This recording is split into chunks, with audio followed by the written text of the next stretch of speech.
Pemirsa, sejak beberapa minggu belakangan ini, suhu udara dingin kerap kali dirasakan masyarakat di Bali.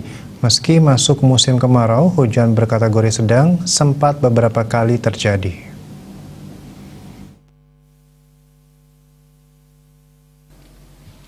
Koordinator Bidang Pengumpulan dan Penyebaran Data BBMKG Wilayah 3 Denpasar, Dwi Hartanto menjelaskan, hal ini terjadi akibat posisi matahari yang saat ini berada di bagian selatan bumi.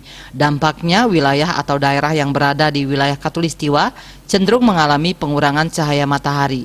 Kondisi inilah yang menyebabkan suhu panas juga mulai berkurang.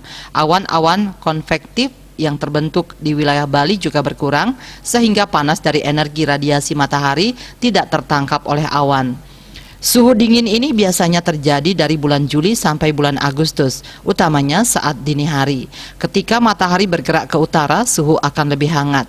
Berdasarkan pengamatan BBMKG Wilayah 3 Denpasar, melalui 4 stasiun pengamatan wilayah Bali, yaitu Stasiun Ngurah Rai Badung, Sanglah Denpasar, Kahang-Kahang, Karangasem, dan Negara Jembrane.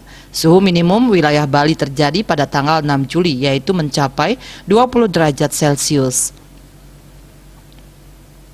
Penurunan suhu di bulan Juli itu terjadi di wilayah Jawa, Bali, NTB, dan NTT, dipicu oleh tutupan awan yang tidak signifikan.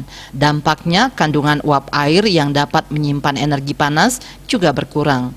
Rendahnya kandungan uap di atmosfer menyebabkan energi radiasi yang dilepaskan oleh bumi keluar angkasa pada malam hari tidak tersimpan di atmosfer. Selain itu, energi yang digunakan untuk meningkatkan suhu atmosfer di lapisan atmosfer dekat permukaan bumi tidak signifikan. Kondisi suhu udara di Bali saat malam hari di musim kemarau relatif lebih rendah dibandingkan saat musim hujan atau peralihan. Sugiatnyana Denpos melaporkan.